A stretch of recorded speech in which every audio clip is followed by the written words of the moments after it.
기쁜 날, 오 기쁜 날, 주님 예수 날 택해 불러주신 날, 내 마음이 거듭나니 온누리 기쁨에 찬네. 오 기쁜 날, 오 기쁜 날, 내 죄를 다 사하신 날, 기도한 것 찬송으로 새 생활 시작되리나.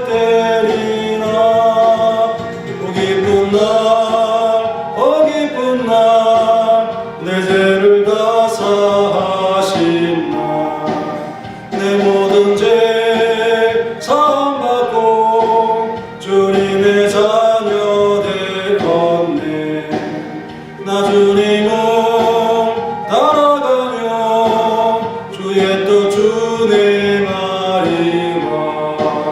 오 기쁜 날, 오 기쁜 날, 내 죄를 다 사하신 날, 기도한 것 찬송으로 새 생활 시작된 이날.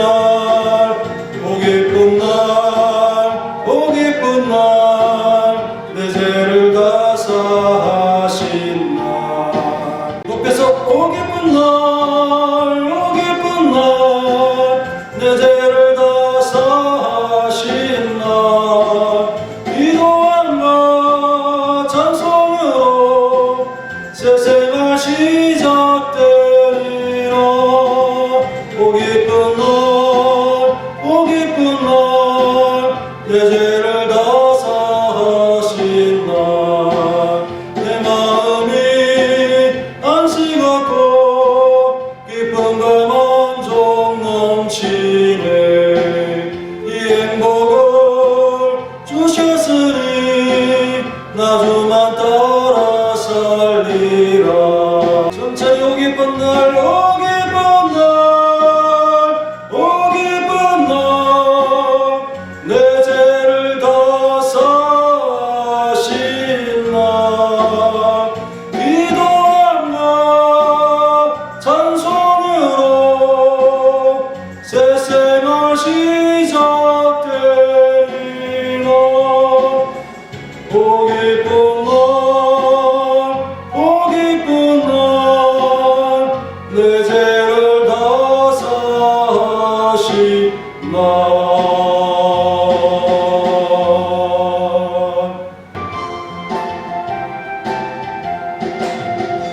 마음의 거룩한 열심을 갖추고 주 귀한 평안만으로 속을 누르는 어린 양 예수 그 피로 속죄하오네. 속죄함 속죄함 주 예수 내 죄를 속였네. 할렐루야 소리를 아파요 함께 찬송하세. 그 피로 속죄하오네.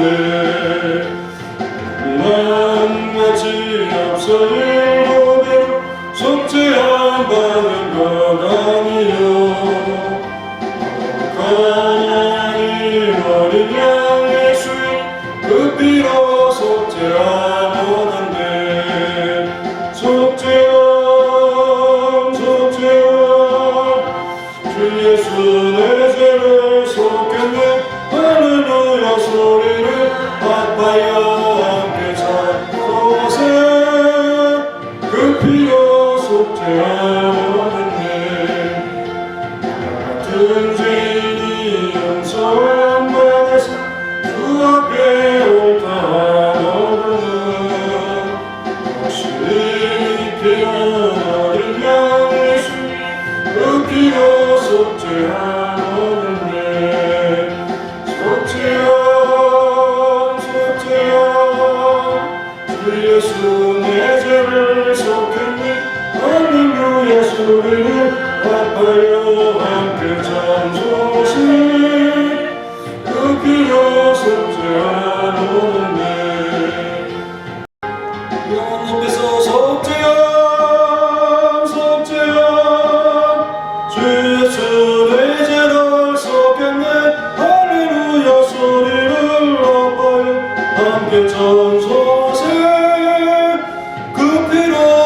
속죄함 얻었네.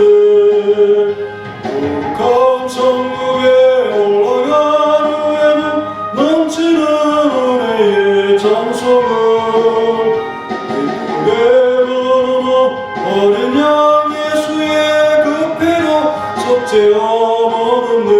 속죄함 속죄함 주 예수 내 죄를 속였네. 할렐루야 소리를 아파요 함께 잡소서. 그 피로 속죄함 얻었네. 주의 이름 하나님 앞에 드리겠습니다.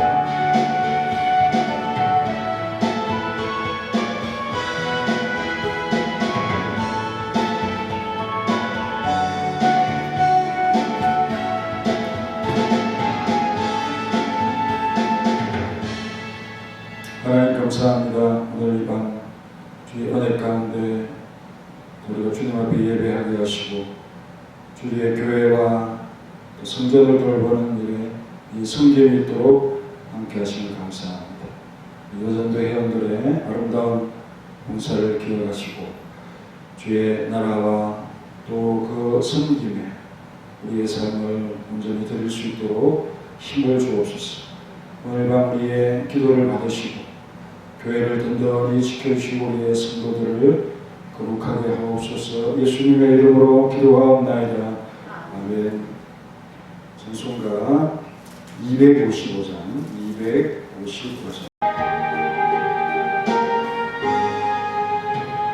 이제 음악하 음악아치겠네.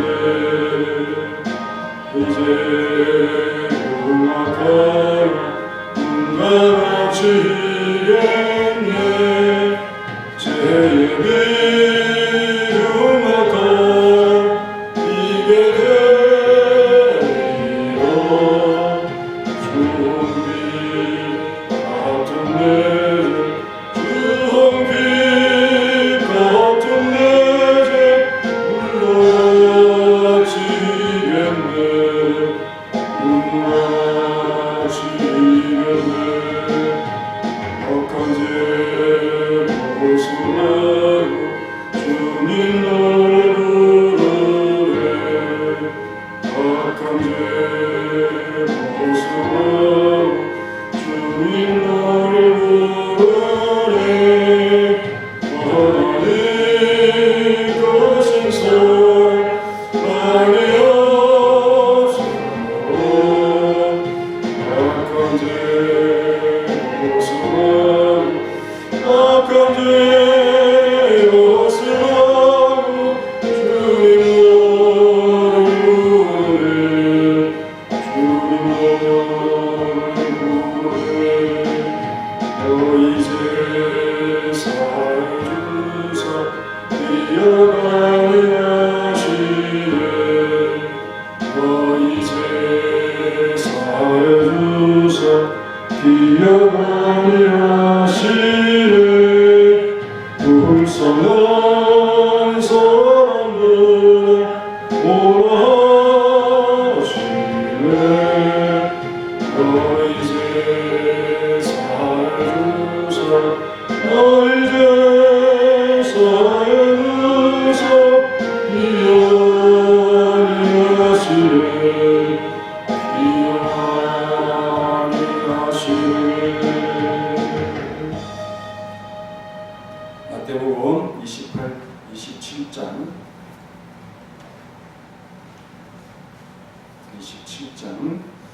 28절 29절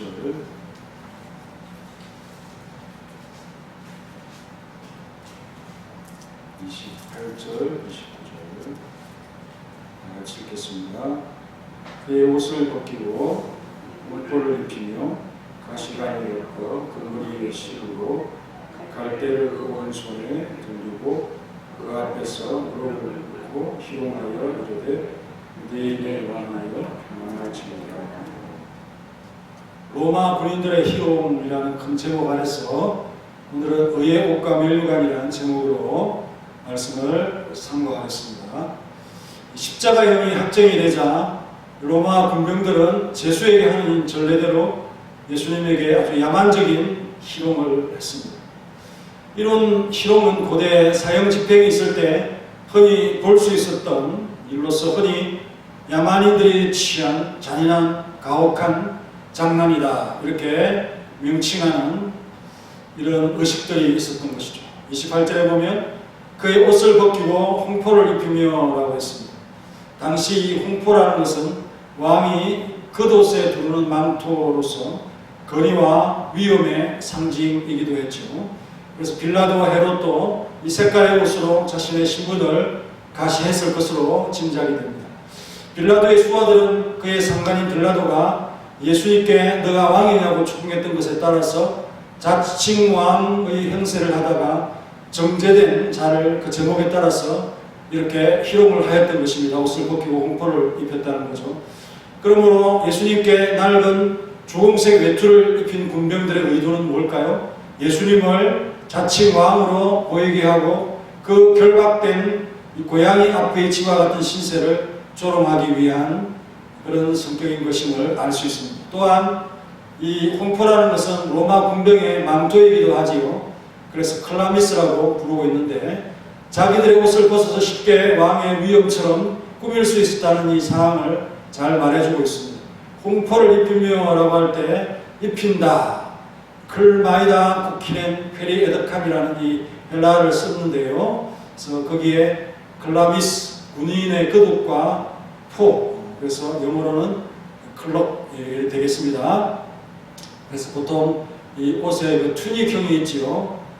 그 원피스형의 그 코트를 하면서 이 벨트를 메고 그 위에 망토를 매는 그러한 형식의 이 갑옷 모양을 볼 수 있는데요. 장교들이 입는 짧은 모직물 외투로서 오른쪽 어깨의 이 조임새로 고정을 한쪽에 시키면서 입는 영화에 보면 이런 의복을 입고 있는 군인들을 볼 수가 있습니다. 그래서 요한은 히마티온이라고 하는 이 겉옷이라는 단어를 써서 이것이 외출할 때 걸치는 망토라는 것을 분명히 밝혀주고 있습니다. 요한복음 19장 2절에 기록이 되고 있습니다.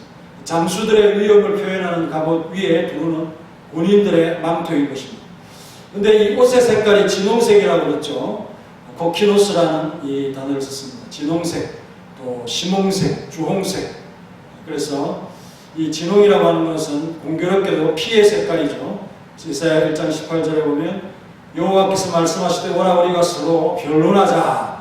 너희의 죄가 주홍 같을지라도 눈과 같이 희어질 것이요 진홍같이 붉을지라도 양털같이 희게 되리라. 피가 잘 치워지지 않죠. 그 피는 죄는 피가 없으면 안 씻겨야 됩니다.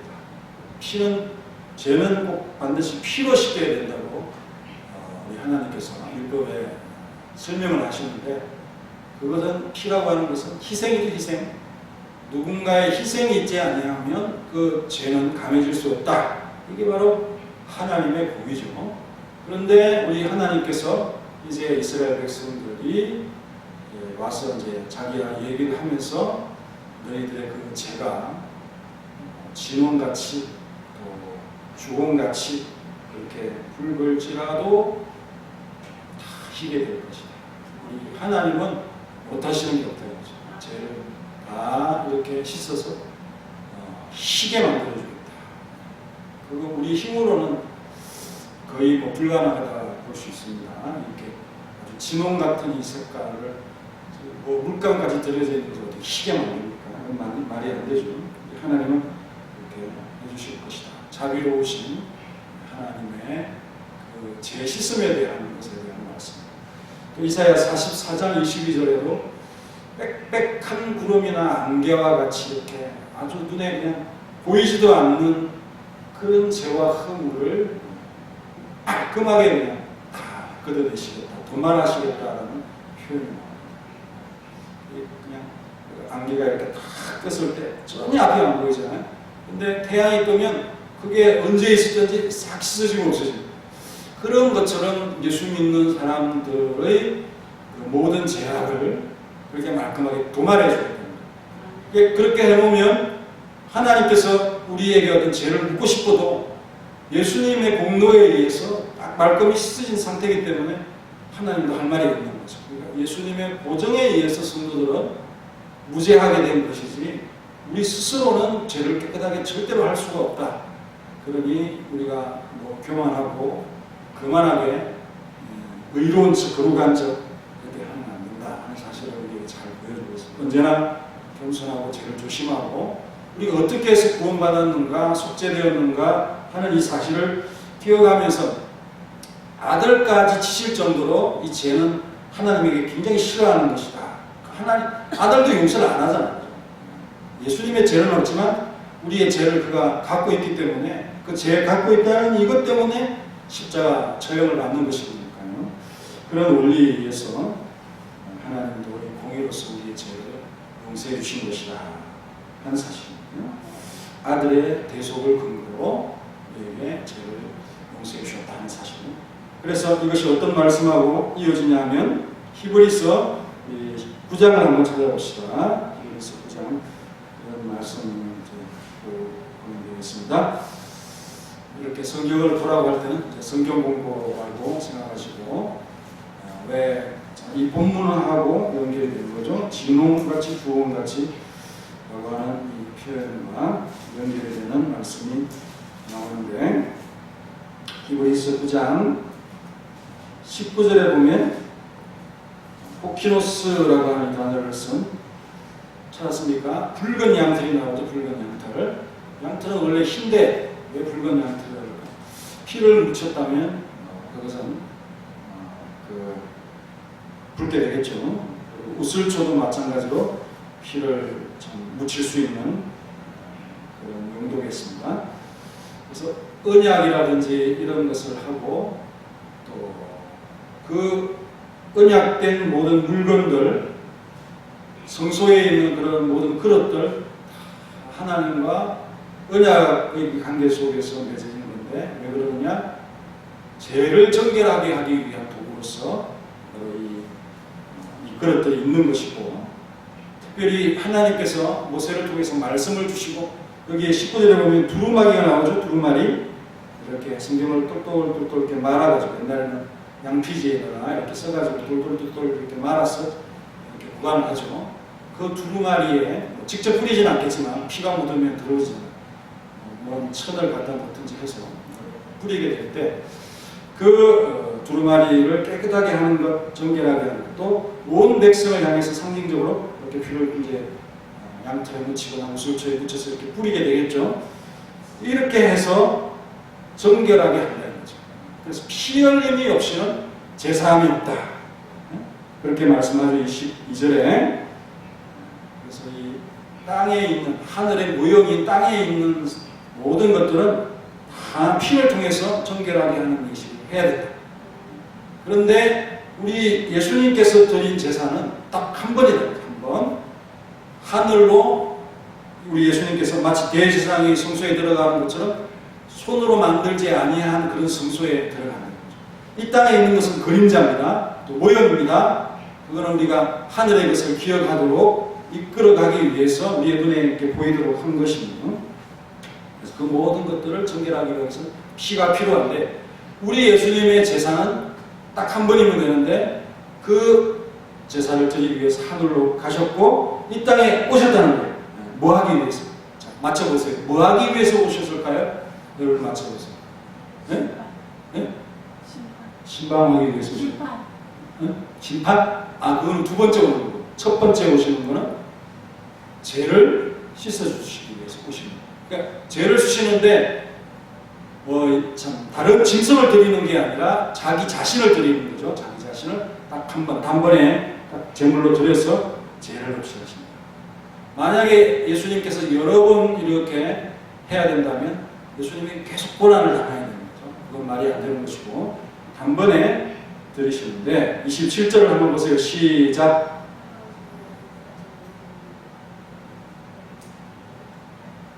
네, 그게 바로 우리 시마스 권사님이 얘기하시는 심판입니다. 심판이 있다고 했습니다. 한 번 죽은 이후에는 심판이 있게 되는데 그 22절 이와 같이 그리스도도 많은 사람의 죄를 담당하시려고 단번에 들이신바 되셨고 구원에 이르게 하기 위하여 죄와 상관없이 자기를 말하는 자들에게 두 번째 나타나시는 것이 바로 우리 주님께서 다시 오시는 그 날이죠. 그 날을 의미하고 있습니다. 이것을 우리가 바라보고 있습니다. 이미 죄의 문제를 해결하시고 심판을 위해서 오실 때 그 심판의 대상은 우리가 되겠습니까? 아니면 그 죄의 시선을 받지 못한 자들을 향해서 심판을 하시겠습니까? 씻김을 받지 않는 자들이죠. 그들을 심판하시겠다. 그러나 우리는 우리 예수님께서 단단히 보장하셨고 그래서 우리는 염려할 것이 없다.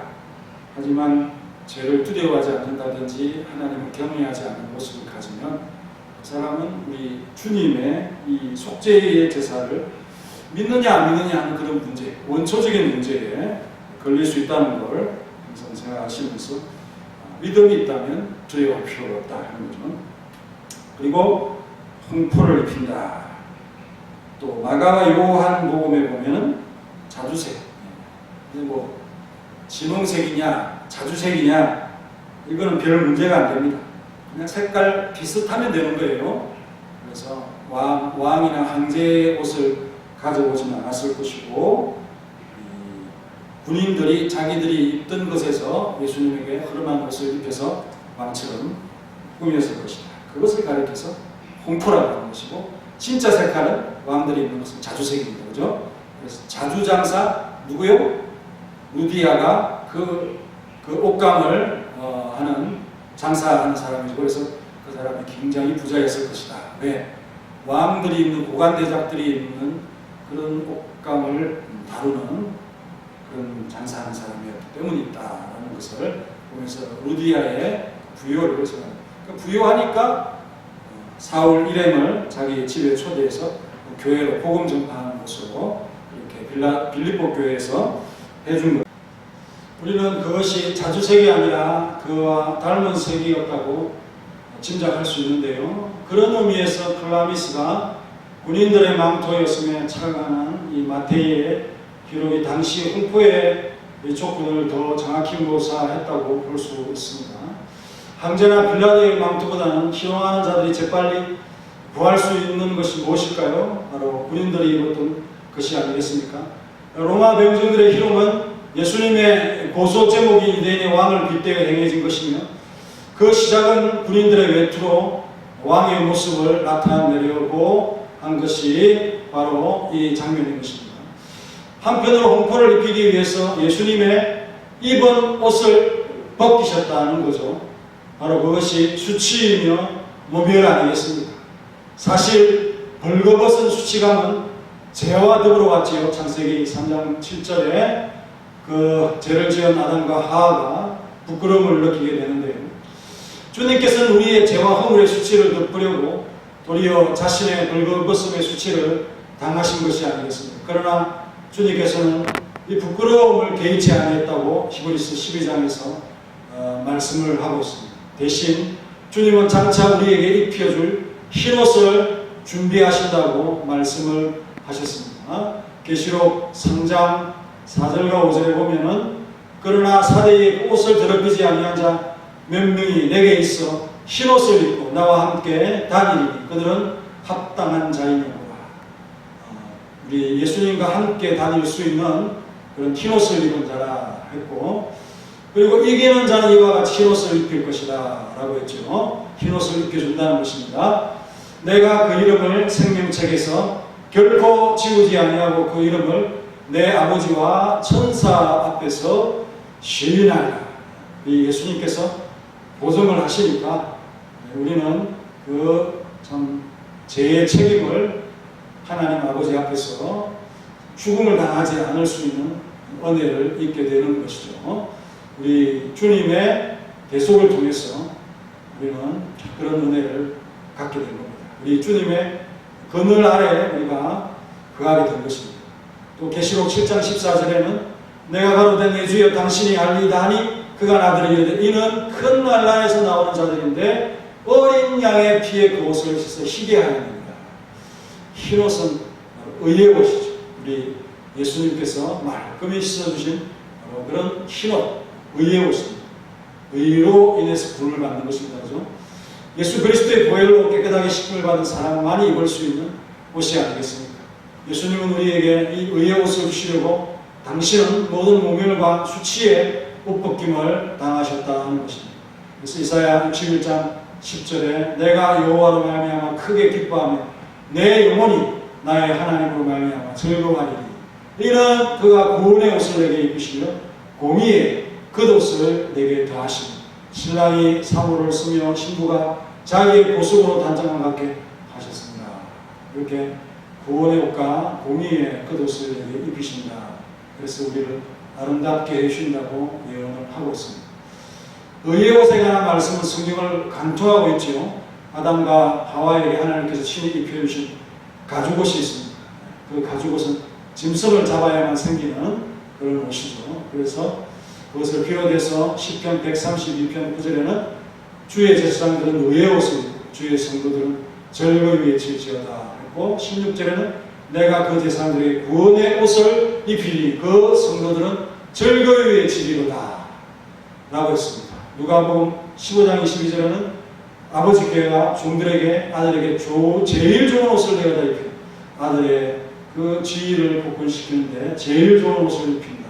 이것도 역시 의의 옷에 관한 맥을 같이 하는 성경 구절입니다. 그리고 로마서 13장 14절에는 또 다른 표현으로 오직 주 예수 그리스도로 옷 입고 정욕을 위해서 육신의 일을 도모하지 말라. 이런 말씀들이 이어지면서 우리 주님이 나를 위해서 그 참 공포를 입으시고 또 옷벗김을 당하셨다 하는 말씀을 하고 있음을 기억하면서 주님의 은혜를 상기하는 그런 시간이 되시기를 간절히 다 맥을 같이 하는 의의 옷에 관한 말씀입니다. 이제 로마의 그 군인들이 예수님을 희롱을 하는데 이 사람들은 직접 로마에서 온 사람들이기보다는 이스라엘 위에 있는 나라가 어떤 나라입니까? 레바논 아니면 수리아죠. 요즘 나라의 시리아 그 나라를 옛날 이름으로는 아람이라고 그러죠. 거기에 이 빌라도도 이 총독으로 그 아래에 속한 사람. 그래서 그 군인들이 와서 하는데 이스라엘 사람들은 아람말을 사용하기 때문에 이런 이 풍습들 또 언어들 이런 것에 아무 지장이 없이 예수님을 막 희롱하는 일에 그들이 동원되었을 것이다 라고 이렇게 짐작이 됩니다. 그래서 빌라도의 군인들이었다. 그리고 이 예수님께서는 이러한 상황을 미리 마태복음 20장 다시 20장으로 가셔서 자기의 그 행적을 아예 예고를 하고 있습니다. 예루살렘에 올라가기 전에 자신이 어떻게 될 것인지에 대해서 말씀을 하시는데 20장 18절부터 19절까지요. 읽읍시다. 시작.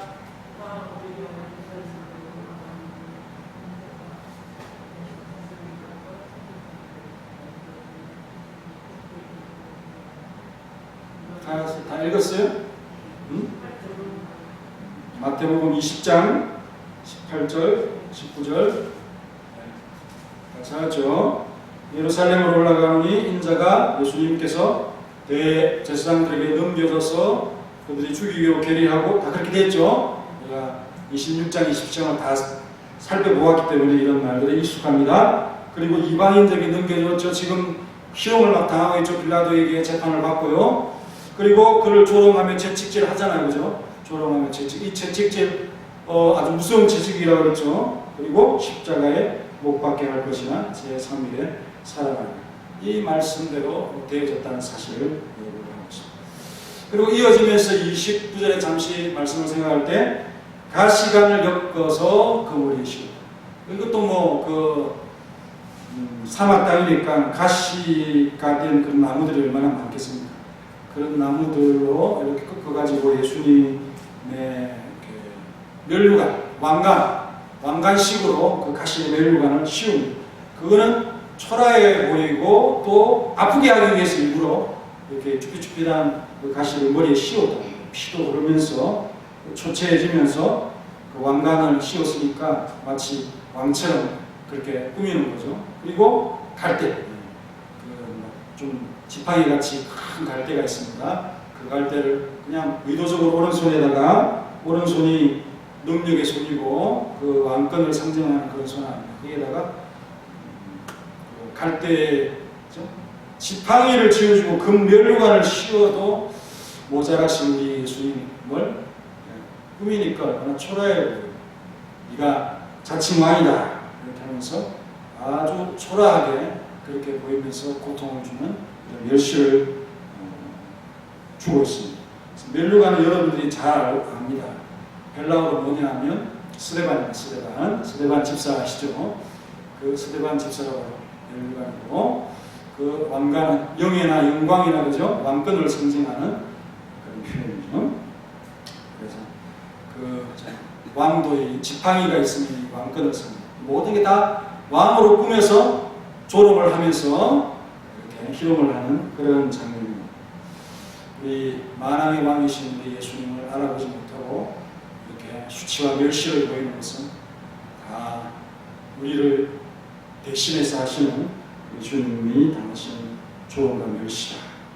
그래서 우리의 죄악의 수치와 멸시를 덮어주시기 위해서 우리 예수님께서 대신 이렇게 부끄러움을 당하셨다는 사실을 여러분 생각하시면서, 주님께서 비록 가신 멸류관이나 또 가짜 갈대의 그 홀을 들고 있어도, 지팡이를 들고 있어도 우리에게는 본질적으로 하나님이시고 그죠? 왕이시고 그 예수님께서 우리를 영원한 나라에 초청하실 분으로서 여러분들은 예수님을 믿고 있죠? 우리를 대신하는 분을 우리가 어떻게 함부로 참 볼 수 있겠습니까? 아무리 우리가 눈이 삐어도 그분을 잘 봐야죠. 그래서 여러분들이 예수님 대신에 이 땅에 만나는 그러한 사람들을 주님처럼 생각하시면서 섬기기도 하고 그렇게 하라고 주님께서 가르치십니다. 그래서 우리가 눈이 감기면 그런 건 전혀 보이지 않고 그냥 내 마음에 교만이나 완악함이 가득 차서 그냥 내 위주로 또 내 이기적인 삶을 위해서 모른 척하고 외면하면서 그렇게 살아갑니다. 정말 우리 예수님을 알아보는 사람일까? 이런 생각을 하면서 주님의 가르치신 원리를 생각하면서 우리 주님의 공로와 의지함이 있는 여러분들의 다 되시겠습니다. 나의 죄 물어보시신 주님, 십자가 무진 고통을 묵묵히 참고 당하신 그 은혜를 보아라. 흉악한 죄는 내가 짓고 고통은 조각하면서 나같이 감히 고개 들고 주 얼굴 볼 수 있습니다. 눈물로 죽게 하렵니다. 그 피로 이는 사셨으니 충성된 종이 되게 해서 주 위에 살게 하옵소서. 주님 감사합니다. 자칭 왕이라는 정제됨으로 이렇게 붉은 만토를 쓰시고 금 면류관 대신에 가시 면류관을 쓰시고 화려한 왕의 지팡이, 권세 있는 위력 있는 그 모습, 이 안에 갈대로 지팡이를 대신한 그 초라하고 부끄러운 그런 모습으로 우리 이제 담당하신 우리 주, 가진 멸시와 부끄러움은 바로 우리의 몫인데 우리 주님께서 십자가에서 나를 대신해서 그 고통과 어려움을 당하시면서 도리어 나에게는 깨끗이 씻기운 흰옷을 입히시기를 원하시고 의의 옷을 입히시고 의의 면류관을 입히시고 그리하여 우리를 영광스럽게 하시고 무죄하게 하신 우리 주님의 가진 온갖 고통들을 떠올리며 나를 대신하신 그 멸시가 참으로 이 시간 상기되며 기억됩니다. 어떤 눈물로 우리가 그 보상을 주님께 드릴 수 있습니까? 하나님께는 아무것도 우리가 먼저 받아서 갚을 수 없습니다. 모든 것이 은혜요 모든 것이 받은 것 뿐입니다.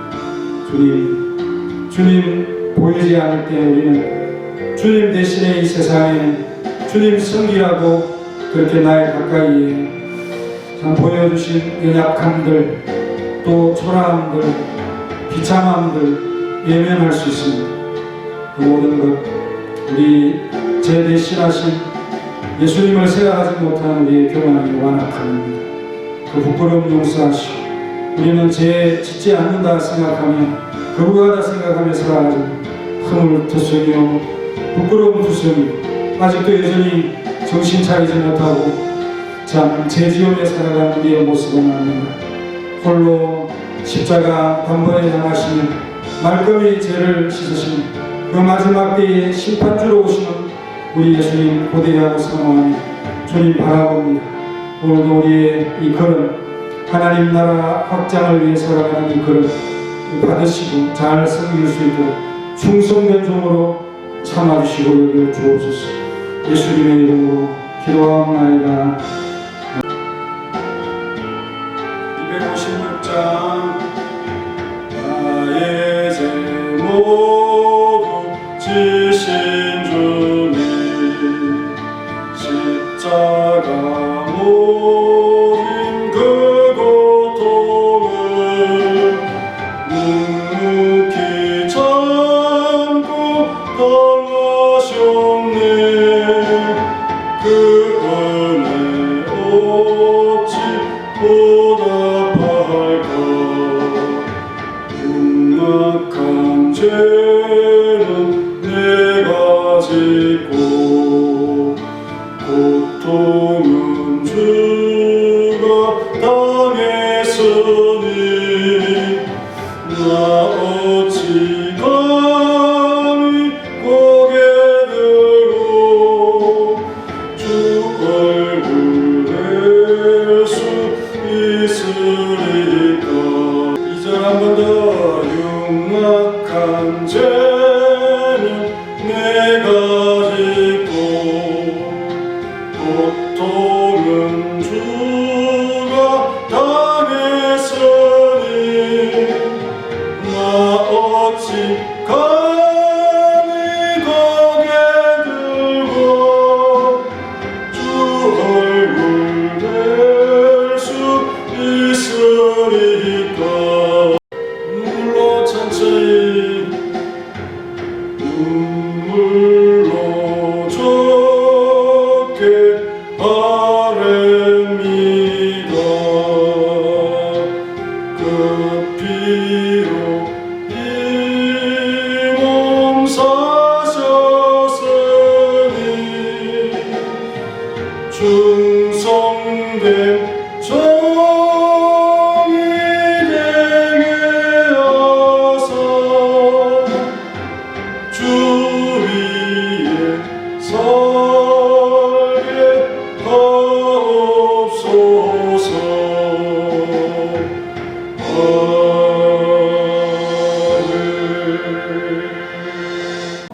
이렇게 생각하시면 되겠습니다. 그리고 기간 릴레이 새벽 기도회 담당 기간은 남전도회고요. 다음 주는 일여전도회가 되겠습니다.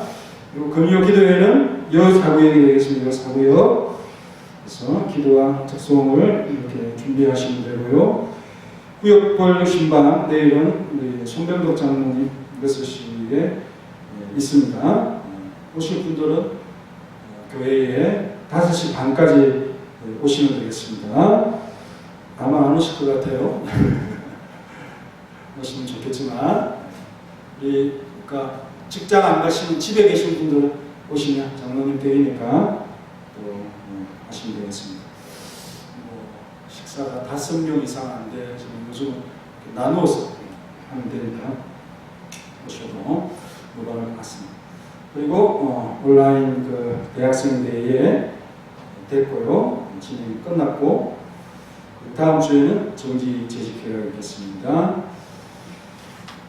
다 같이 일어나셔서 찬송가 447장.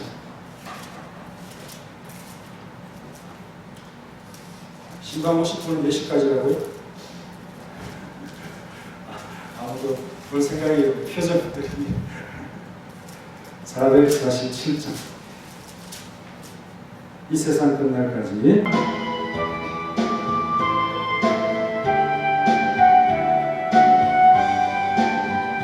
저 영광 빛난 곳을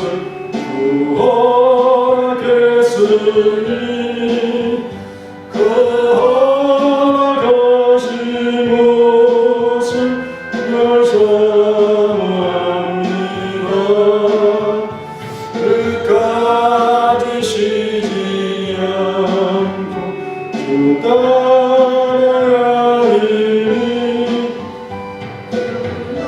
늙은 사랑으로 인도하소서. 이제는 우리 구주 예수 그리스도의 은혜와 독생자 주신 놀라우신 하나님의 사랑과 성령님의 교통하심, 지원 같고 진원 같고 빽빽한 구름 같고 또 안개와 같은 우리의 죄를 도말하시고 말끔히 씻으셔서 흰옷을 입게 합당하도록 만들어 주신 것을 믿고 죄에 대한 경각심과 두려움을 가지고 하나님 앞에 선히 살기 원하는 우리 사랑하는 모든 성도들 위해 이제로부터 영원히 함께 있을지어다.